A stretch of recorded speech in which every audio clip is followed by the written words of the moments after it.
everyone. My name is Evie Lupine. Welcome back to my channel, and today I have another video for you all. Today, we're going to be doing our second ever KINKTOK reaction video because TikTok may not be long for this world, and I want to enjoy it while it's still around. So we are going to be reacting to some kinky TikToks. A couple of notes. First of all, I bit my tongue yesterday, and so my tongue's kind of swollen, and I'm sorry if I sound weird, but schedules are schedules, and we're sticking to it. Second of all, did you know that there is an entire YouTube ecosystem where people get millions of views reacting to kinky TikToks, and they're all the same? They're all like, ugh, it's so cringe, and it's gross, and it's disgusting, and it's awful, and how dare they put this on the app? And I'm gonna make a video about that soon. But I want to hopefully share some actually good KINKTOK videos with you all. I know, big ask maybe, but I want to explore what I think is the good side of it, not just the look at the freak show, part of it, because there's like 20 million YouTube videos if you want to see that stuff, and I'm not here just for like the circus. But without further ado, let's go ahead and get into it. The first one is not actually on TikTok. Okay, hear me out. Okay, this is an Instagram reel, and I never see Instagram reels. They scare me. I don't know anything about them, but this one I just randomly found when I was looking at makeup tutorials or something on Instagram, and it's less about the video than it is about the comments, but just I'll get in position and we'll watch the video, okay?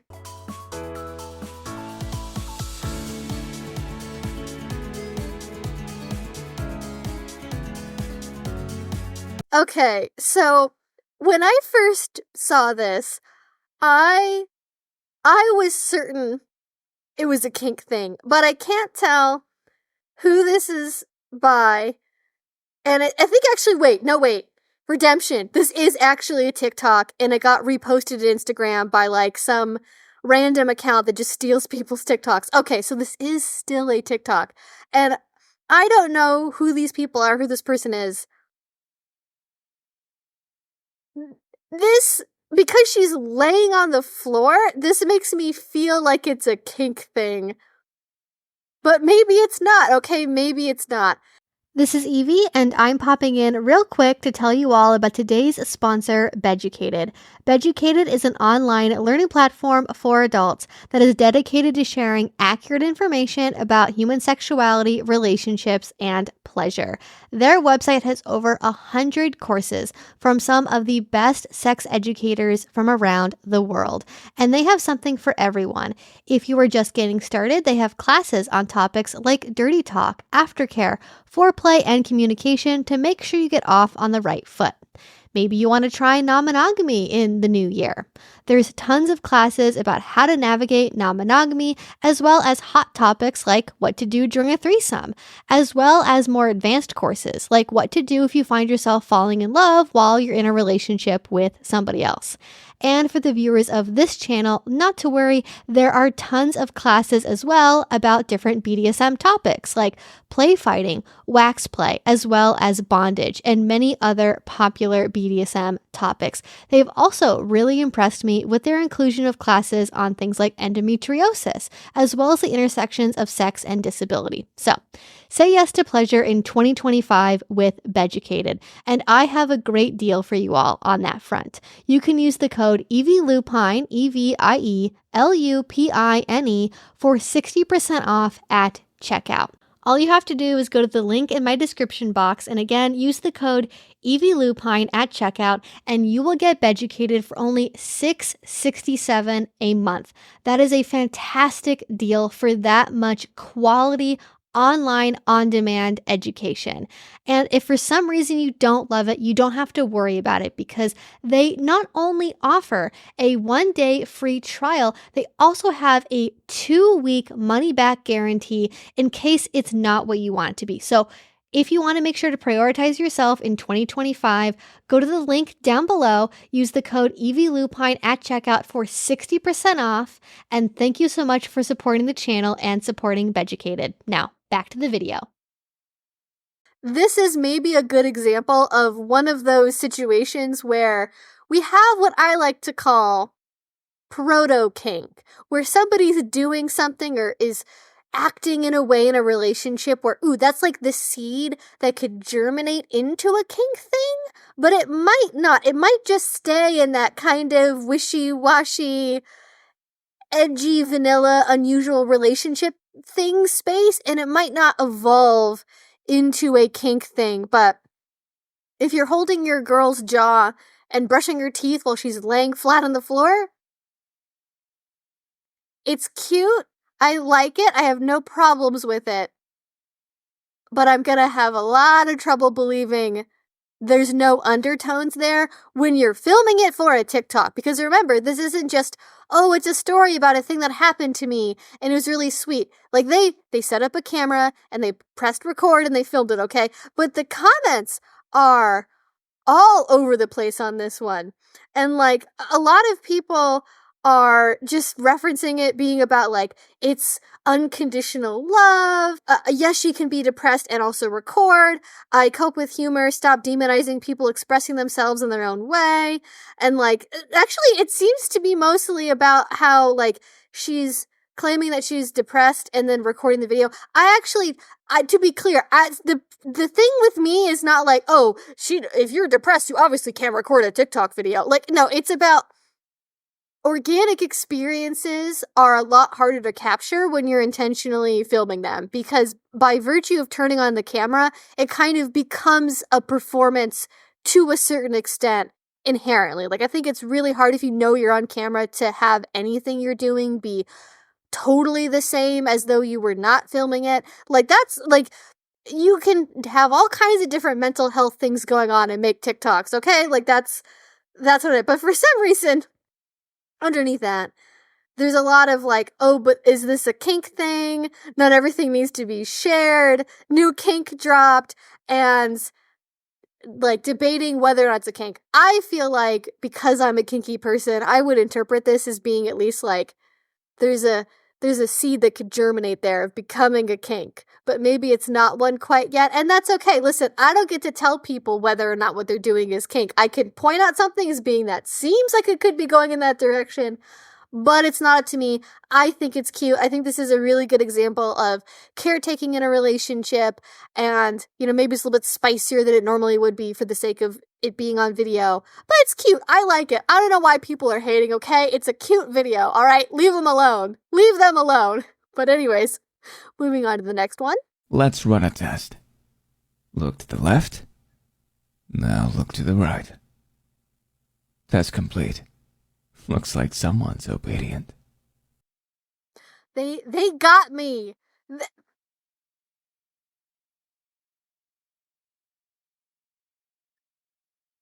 Listen, I can't be mad. It was effective, okay? It was effective. Send this to your partner now to figure out if they may have submissive tendencies or not. Or possibly brat tendencies if they get angry about it. And possibly dominant tendencies if they critique the way that the orders are being given. Sometimes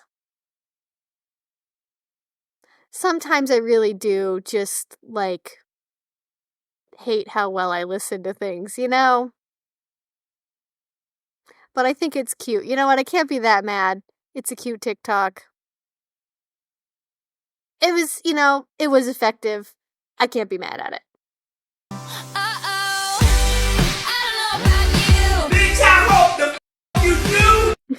Okay, the reason I picked this one is not even because it's kinky, it's because I wanted an excuse to introduce all of you to Polyphilia, and if you don't know who they are, it's a blog that's ran by somebody named Leanne, and they educate about non-monogamy, and there's some overlap in there with kink too, but it's mostly about multi-partner non-monogamy situations, and they are fantastic. I think that they're still on X. I think that they are also obviously on TikTok. I don't know how active they are in there.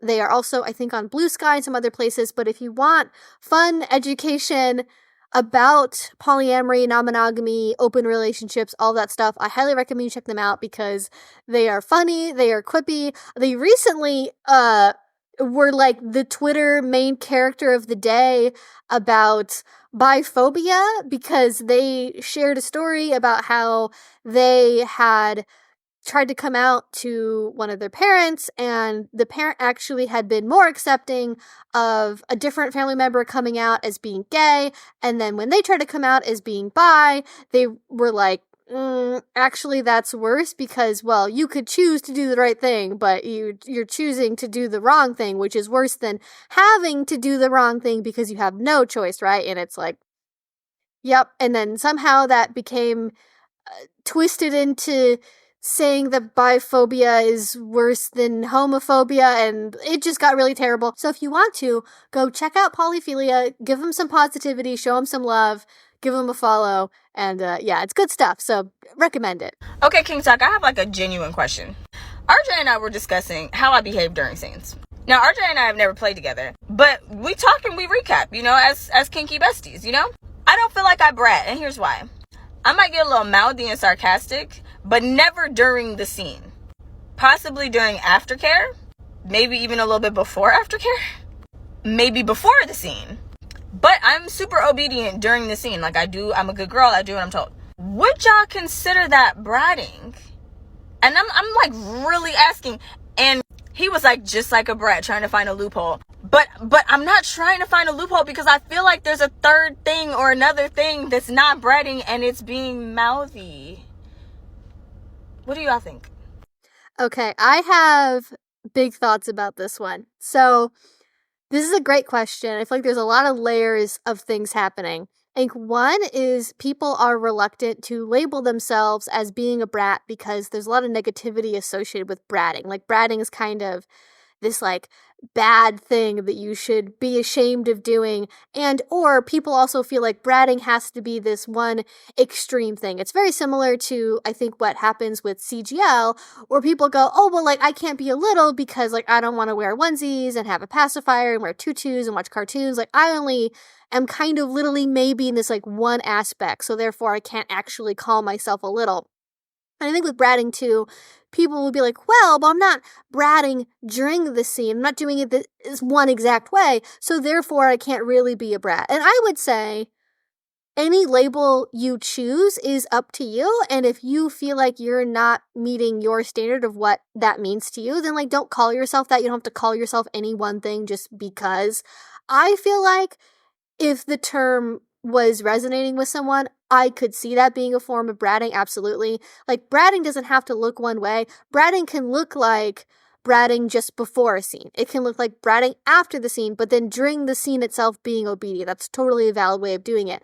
There's also maybe an older label that people don't really use as much now called smart arsed masochist, where people are, in a very similar way to bratting, kind of acting out to get attention, to get the scene that they want to have happen, but it doesn't necessarily mean anything about how you act during the scene itself. But if bratting isn't resonating for you, I do think there's a couple of other terms that you could use that are similar, where you communicate the extent to which it impacts your kink activities or how important it is to you as a dynamic in the scene. So I would maybe call this baiting someone or taunting someone, taunting the bull. I've sort of said to my partner sometimes that I'm like, I'm not really bratty, but I like giving my partner energy and, like, motivation to do a scene with me. And sometimes it can kind of get into, like, taunting the bull a little bit, where it's just like a little bit of, like, let me bend over and, like, shake my butt. Is that, like, bratting? I wouldn't call that bratting. That's sort of like, hey, here's what's on offer. Here's what I'm displaying for you. Do with that what you will. As opposed to a full-on bratting scene or a dynamic that's based on bratting. I think you could also maybe call it, like, playful seduction, maybe. There's, like, different terms you could use. Bratting could work, but it's not the only label. But really good question, I think, because I think a lot of people have that. Some of us, I don't want to name names, make pretty bad throat noises when they drink. And it makes me think that the throat is... me? No. Is it me? It's not Travis.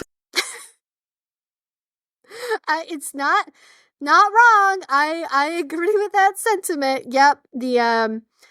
I would say that abusers probably make the community look worse than people who are vanilla shamers, but there is certainly an overlap where there are people who are very high and mighty, one true way, truest, biggest dom, also tends to be more on the abusive side, also tends to be the kind of person who's a vanilla shamer and is like, oh my god, I could never imagine being vanilla. How sad, how depressing, like, get over yourself. And I think this is a common thing that people will do to any subculture that they are new to. The convert is the most aggressive. The convert is going to be the one who puts up the highest walls of gatekeeping a lot of the time. And so you get people that are new, and because they want to prove themselves as being part of the in-group, they're going to be the most forward about being like, oh, I could never be like the outsiders and the other people, because I am so obviously a big part of this new in-group that I'm in, so clearly those other people are bad and I'm good because I'm in the group. And it's like, no. Stop quizzing people about how many songs they know, or how many scenes they've done, or how hard they play. Having extreme kinks is fine. Not having extreme kinks is fine. Shaming people for their interests, be it in kink or outside of kink, that is the problem. Absolutely. And I'm glad that we're saying it, because on TikTok, shaming people for their interests, it's more common than you think. Now repeat back what I just said. I am Groot. No! No, that's the button that will kill everyone! Try again. I am Groot. Mm-hmm. I am Groot. Uh-huh. I am Groot. No!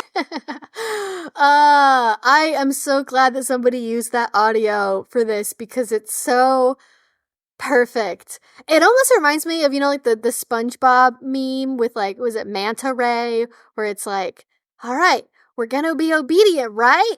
And this is how we're gonna do it, right? Nope, never seen that before in my life. It's like, we've been over this. We know what to do. Why aren't we doing it? And yep, sometimes our brains are just taking us for a ride, and bratting is a beautiful thing, but sometimes you are writing a check that your butt really can't cash, and you gotta be careful about that. But it is...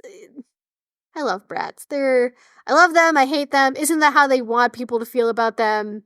I feel sorry that that's like, you just tried so hard. I want to be obedient. I'm going to do it. I'm going to do it. I'm going to do it.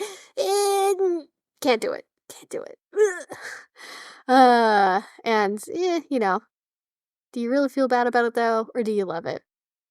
But don't you kind of love it though at the same time? Don't you kind of love it? Don't you kind of want to not be obedient and you have to play these mind games about it? Brats, sound off in the comments down below. Let me know. Okay, this next one is a two-parter. Okay? So two-parter TikTok. Stick with it. Trying 30 different kinks so you don't have to. Or if you want to, you can. The last one, hey? Yeah. Come on, pegging. Hey, you said last time you would rather be pegged than do the last one again, so... Impact play.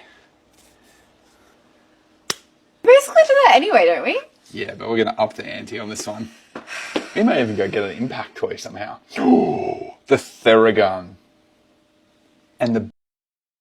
Nope. That's not impact play. Impact play is...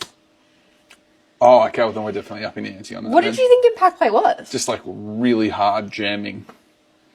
Well, there we go. This is going to be fun. Not impact play. Good. You just finished the impact challenge. I'm fucking exhausted. You're destroyed. I don't even know what to say. I feel like I could cry, and I feel like I could pee, and I feel like I could eat a McDonald's cheeseburger. What were your thoughts? It's interesting, right? I definitely enjoy the impact play on your body other than your face. Slapping you is just not for me. What about you? I think in my head, it's like, oh, we shouldn't be doing this. This is so wrong. But like my body tells a completely different story. What does your body tell you? Niagara Falls. That's what my body says. We do sessions like that. I always get like so emotional. I want to cry. It'd be very conflicting because your brain's telling you one thing and then your body's telling you another. It's the same thing with slapping you. I'm like, I should not be hitting you. Destroyed your boobs and everything else. Oh my god, they're so bruised. If you want to see how bruised they are, you know where to go. Because You know where to hit that isn't gonna like cause real damage. Yeah, it's always the fleshy bits. Okay, concerned that you know that, but yes. A few times I flinched when I was moving things. And I was like, I don't love this. I really like impact play. I think it's like scary and there's so much trust involved in it. I trust you and I know you wouldn't do anything, but like there's always that little bit of like, oh my god, what if? Like this weird fear of like my nipples being bitten off. And every time you go down and you bite on them, I literally instantly get that fear of like, I'm gonna bite them off. Your body tells me a different story. I know, but this is what I mean. It's this constant level of like, I know you're not going to do anything, but there's that fear that it could happen, but it feels good. Anyway, if you guys read smutty books, you can live the dream. All right. Impact play, yes from us. Very important message for you out there who want to try it. Make sure you have consent. Talk about the boundaries and the rules before you get into it, because that is very important. Okay, so good message at the end there.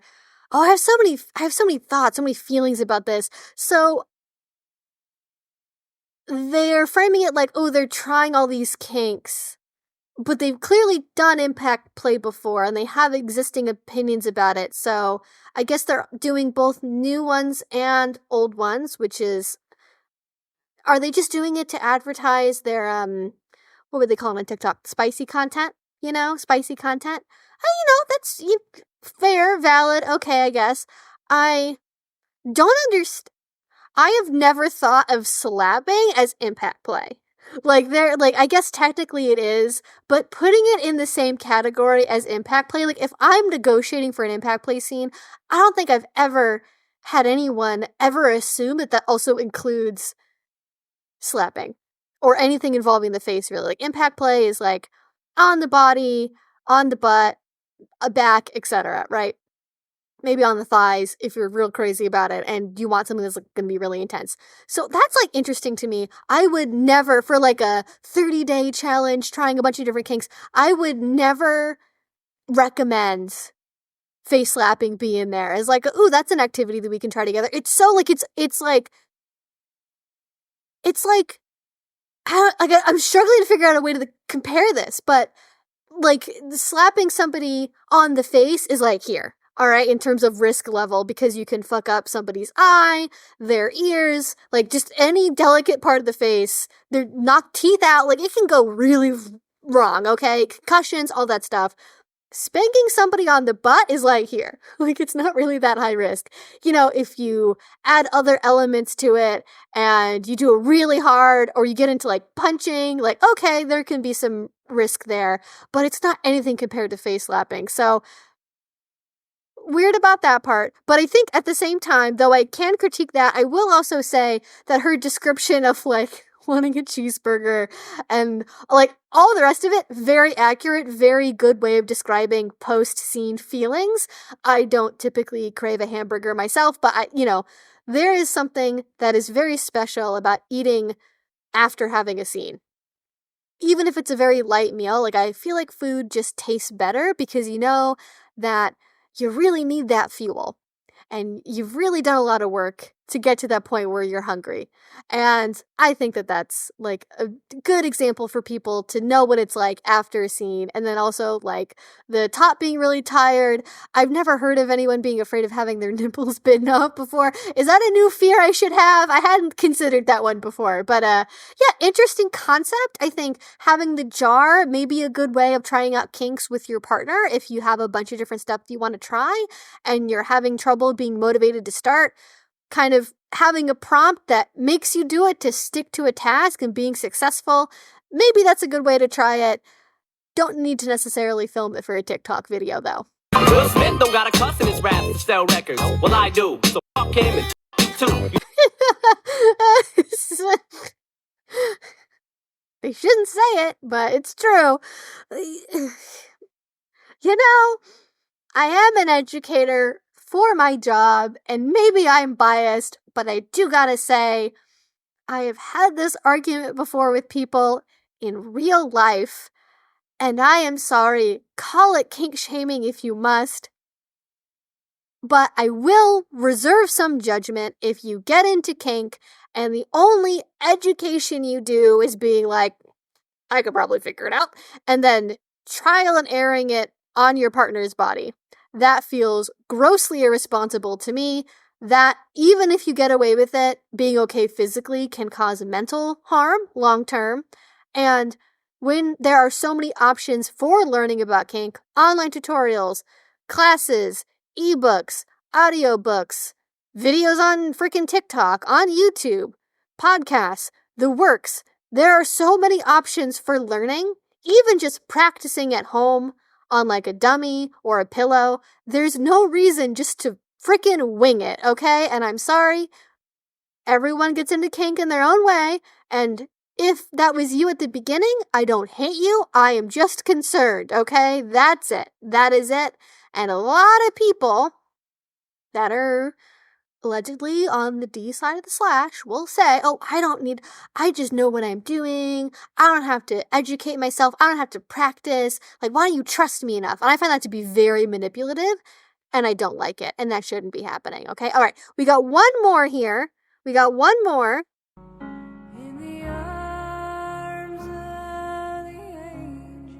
Why do you do this game? What's it all for? What do you want? In a word, chaos. I want to know from all of you, what did you think about this? What are your thoughts on KINKTOK?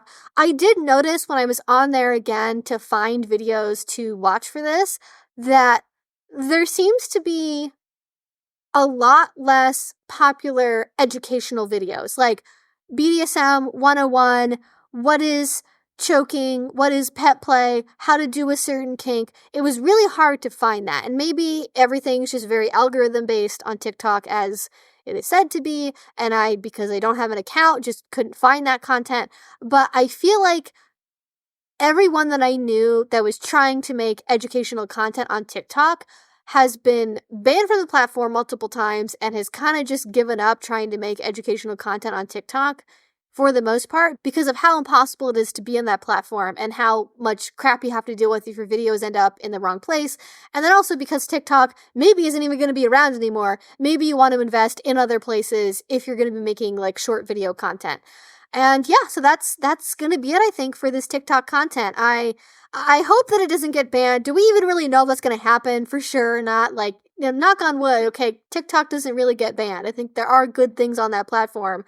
As you can see, KINKTOK is not just cringy daddy ASMR videos and, people doing kinks in public. Like, I actually found it a lot easier to find videos like these ones than the ones that are like really cringy, over the top, doing bad things in public. Like there was like one video I saw that was really popular that kept coming up that was like, having a kink for hands, and it was like, funk music and then like black and white, like somebody's hands with like rings on them and stuff. And it's like, that was it. Okay. And is that even like, it's okay if people are into hands. Don't be judgmental. It's fine. But you know what? That's a high crime and misdemeanor in the modern world where cringe is the worst thing that you can do. But in any case, thank you all so much for watching. I really appreciate you being here. If you have any other kink TikTok creators you recommend to me that people should check out, go ahead. Don't link to them because YouTube will probably flag that and remove it as being spam. But let me know what their usernames are in a comment down below where you can find them. Again, thank you all so much for watching. I'd love to hear all your thoughts in a comment down below. If you do enjoy this and already, please do subscribe because I make videos twice a week about all different kink and BDSM related subjects. And finally, if you really want to support what I do, the best way to do this with Patreon. A link to that will be down below. And thank you all so much for supporting me over there. Have a great start to your new year, and I'll talk to you all again very soon. Bye!